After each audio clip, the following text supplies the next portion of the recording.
So I am thrilled to be here with two people who have done more to shape the skyline of New York City than perhaps anyone really else. And so we are going to jump right into things and talk about the future of living and real estate. And Bob, you are currently designing buildings that people won't be living in for another decade or so, possibly.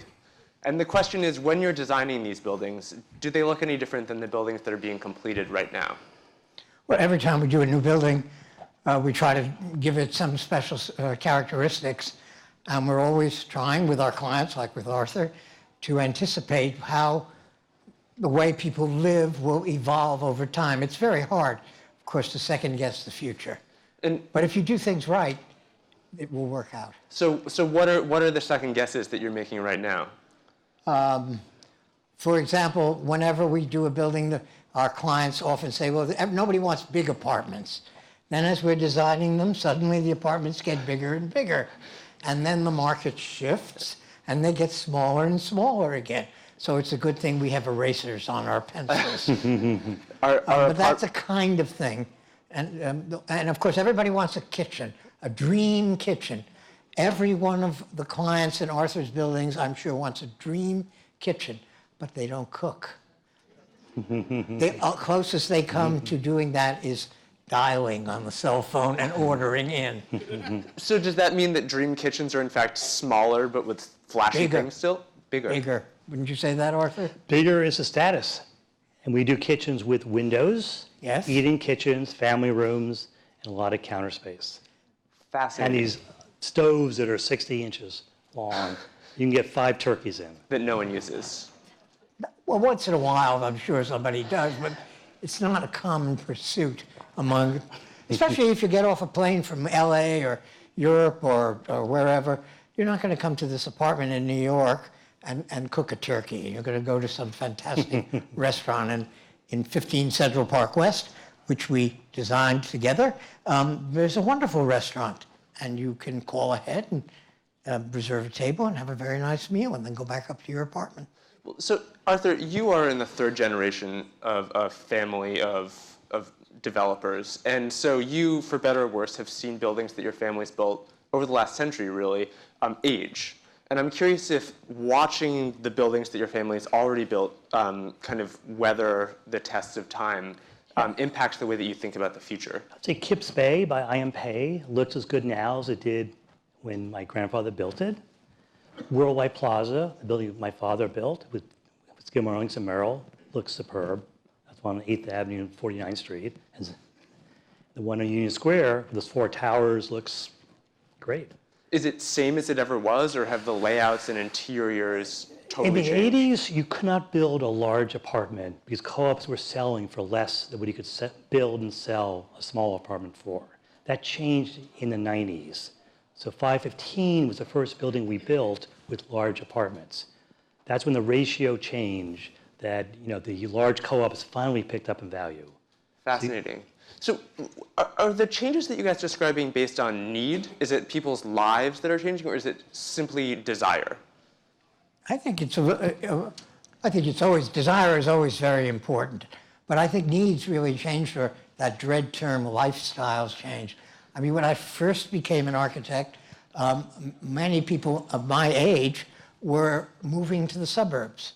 But some of us chose to stay in the city, and we were able to buy large apartments from the pre-World War II era and inhabit them. But the way we inhabited them, and I, as an architect, destroyed a lot of apartments that were really nice. Like you had servants' rooms, so we tried to make family rooms out of them. We did a lot of crazy things. I feel like I owe my debt to society for those apartments. But then people who did move to the suburbs. Suddenly, when we developed for the related companies, I'm sorry to mention another, the Chatham on 3rd Avenue and 65th Street, a famous lady real estate person named Louise Sunshine said, nobody is going to be living in this building from America. It's going to only be South Americans and Europeans. There were no Europeans and South Americans. People from Greenwich were coming back to the city. And other people who had these wonderful apartments from the interwar era discovered that the plumbing was inadequate, that the kitchens were rottenly horrible. And so what do? They either live in the apartment while it's being renovated, which the renovations were necessary, or they move to a hotel or some other apartment, or they realized they could sell that apartment for a lot of money and move into a nice Bob Stern apartment.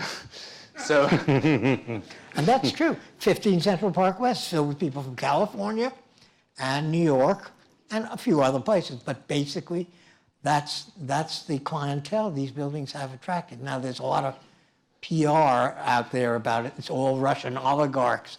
Not true. well, so that brings us to the question of the super tall towers that are being built along 57th Street. Now, on the Bloomberg TYA app, we have a poll question about whether or not you would be willing to live on the 91st floor. And we were talking a little bit earlier.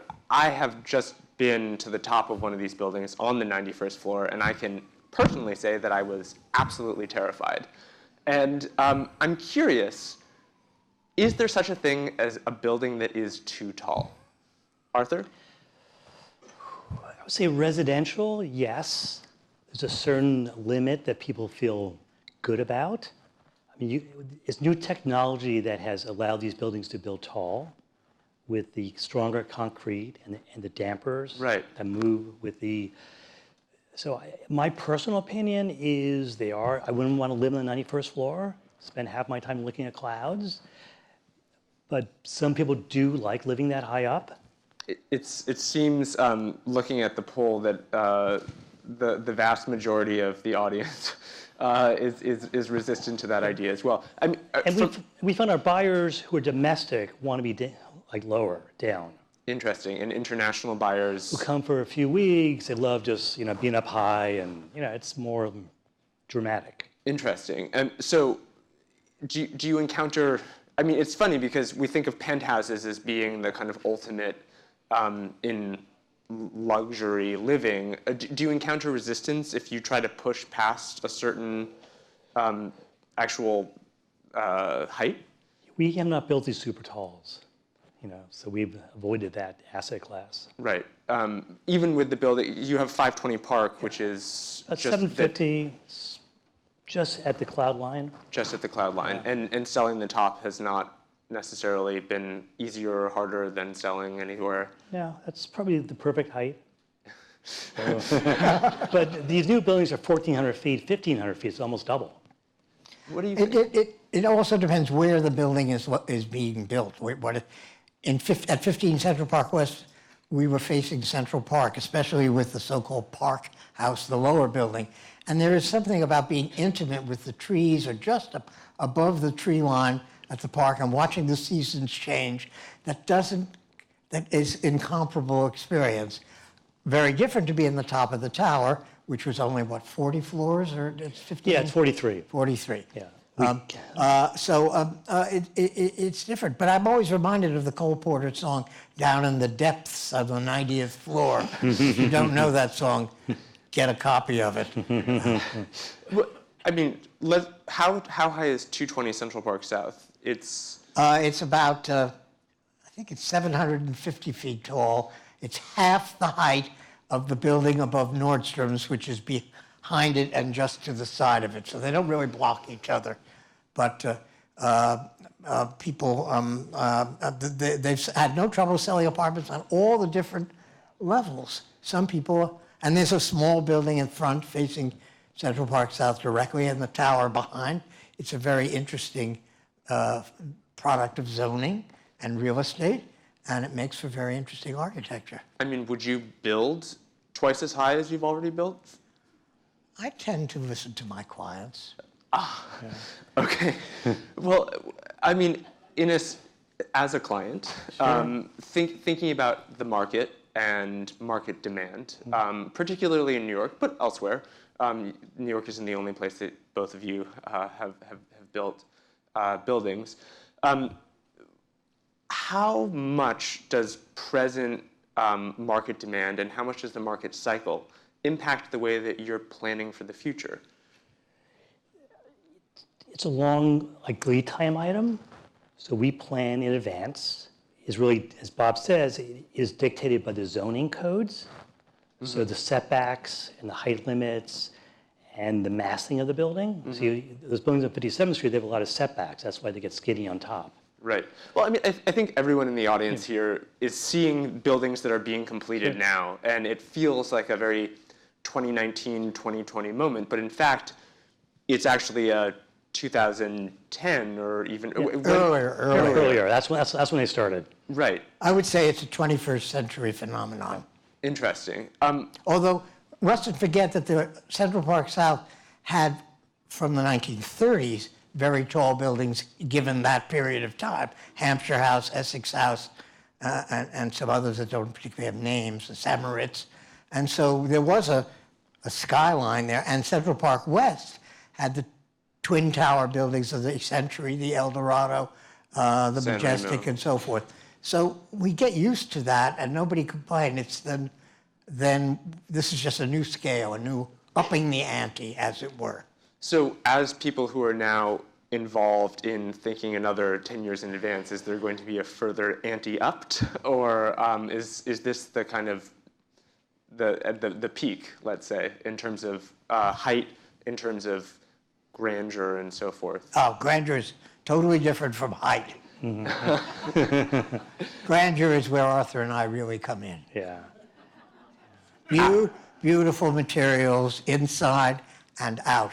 That's the biggest, the most profound change that I think we made at 15 Central Park West, covering that entire building in limestone, which did not come cheap, as Arthur would make it clear, but allowed a level of detail and allow a sense of permanence that some of those super tall buildings like One West or whatever it is, what's the blue one? That's the Nordstrom's Tower? No, the or other Central Park Tower?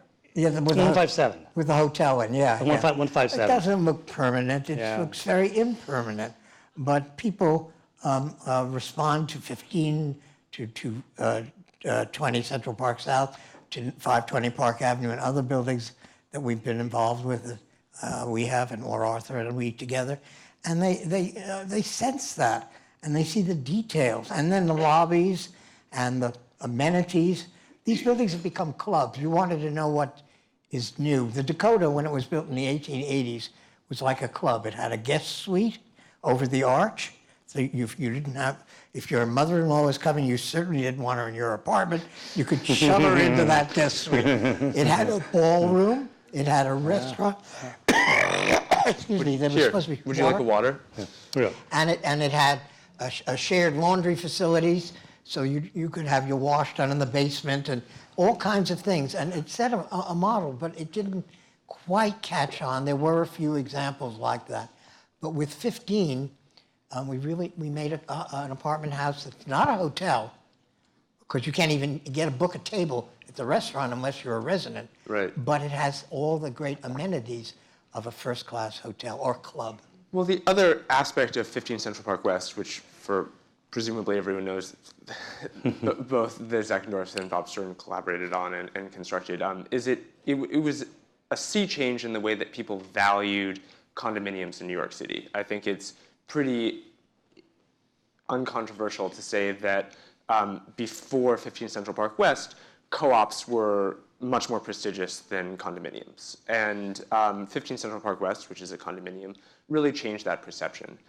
And as a result, we've seen a real wave of similar buildings. And the question is, in what way does the reception from buyers impact how you're actually going to begin to think about buildings in the future? Do they impact you at all? I mean, you listen to your clients, but you're also an architect. Well, and a we're able to designer. take lessons that we learn in one building for one client and apply it to other clients who come to us because of our success with the Zeckendorfs, for example. So we get to be a little more golden, and then they want to up the ante. Developers are as competitive as architects. I want to make this absolutely clear. But architects tend to talk to each other. Developers don't tend to talk to each other. So we become the conduit who can understand what we did in one place or another. But developers are much more sophisticated today. I mean, the Zeckendorf family, going back to the United Nations site at the end of the Second World War, Arthur's grandfather really knew what New York was going to be like. And he sometimes was underfunded, but he was not under-imaginative. Today, developers really do know what's going to be like, and they don't make many missteps. Once in a while they do. We're not going to say which are the missteps publicly on Bloomberg. Please do, actually. But at 520, we learned a lot from 15. People want one apartment per floor. Really? Yeah. Does everyone just want their own elevator entrance? You get out, it's just your apartment, you can do whatever you want with it. We also learned that during the construction, people wanted a balcony. So we added 50-foot balconies to 6 apartments during construction. I've seen those. They're very high up. Those were added after we started construction. Really? So we had to beef up the structure, change windows to doors, had to lift these large slabs with the crane. We barely had enough capacity over the building, insert them. Fascinating. And do people want balconies to actually spend time on them, or do they want to put plants on them? These are for parties. You walk out and you have 50 feet looking on the Upper East Side and Central Park. Outdoor space for the duplexes is important. So we constantly adapt. On 520, we have iPads. It's all wired for your devices, your HVAC system, your blinds, your lights. So in stereo, but it's all like Cat 5, Cat 6 wiring with FiOS dark cable bringing it up. In terms of the actual construction, we are told that my generation and a rising generation is incredibly concerned about their environmental impact. And I'm curious if you guys have actually seen that people are putting their money where their mouth is. That goes back quite a ways. And we worked on Battery Park City in the late 19th and last century. And already the developers were concerned, and the Battery Park City Authority, which built a lot of buildings, was concerned about environmental issues. And it turns out that people they feel better about themselves if they're moving into a building that is environmentally sensitive. And the ante is going up all the time. Even when our mayor says, no, we're not going to be any glass buildings. He's not the most informed fellow, but his heart was in the right place. His heart is usually in the right place. His head is not always attached. But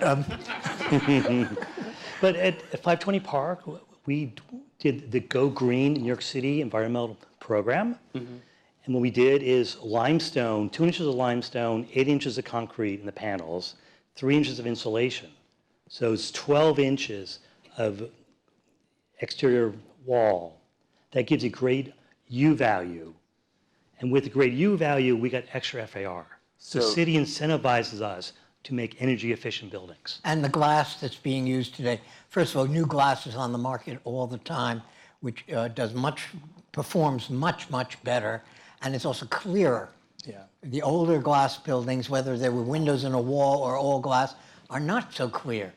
But with each new iteration, the use of glass is much more is better. So the question is environmental sustainability and the environmental footprint of building in whatever way, is that a selling tool, or does that mean that you're able to actually command a premium as opposed to kind of comparable buildings? I don't think people buy cars knowing whether they're going to get 28 miles in a gallon or 32 miles in a gallon or whatever it is, but they want to know that the car is as efficient as possible.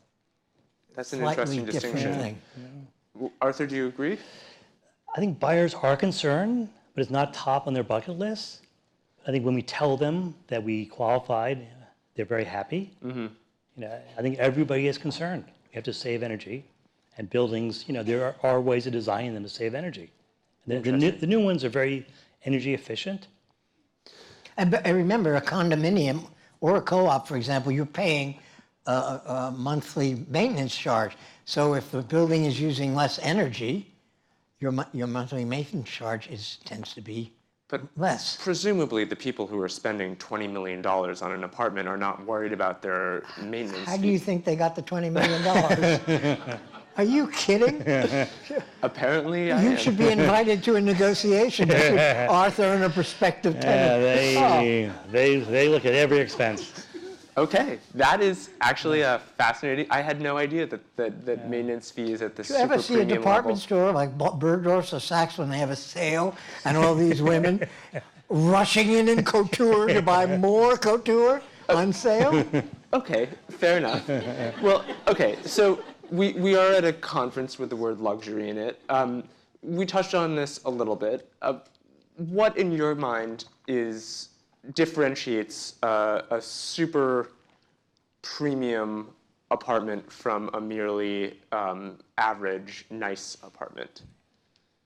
Size counts, height of rooms, careful placement of windows and proportioning. People can sense, well planned. That's why Rosario Candela from the 1920s is so revered for his Park Avenue, particularly for his Park Avenue apartments, because it's so beautifully proportioned. What are the proportions? How should we understand The that? gold standard is the Rockefeller living room at 740 Park Avenue. Oh, that's like one of them. His dimensions were 20 by 30 with 10-foot ceilings, 11-foot ceilings. The perfect cube. Interesting. 10, 20, 30. 10, 20, 30. Yeah. And so do you guys replicate that? We certainly do. Sometimes we do better. I mean, some of the penthouses might be better, but our normal apartment is a 20 by 30 foot living room based on Candela. It's funny that proportion is kind of ideal because, of course, the recent trend has been for open concept and. Well, that's for people who have to work at Bloomberg. And that chaos outside.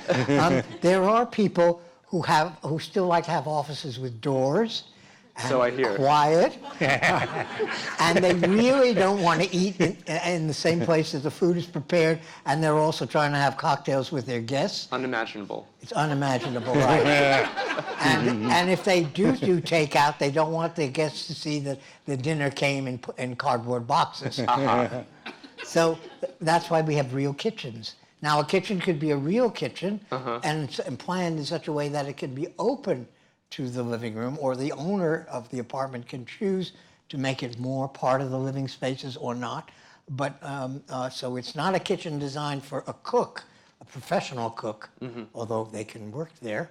But I mean, those kinds of things are really important. And we've studied, Arthur has studied Upper East Side apartments. He's an expert, second to me only. Well, this is actually where we have to cut things off because we have. Thought we were here for the day. I mean, I'm sure we could continue this elsewhere. Thank you both so much for speaking and sharing your insights. This has really been fascinating. Thank you.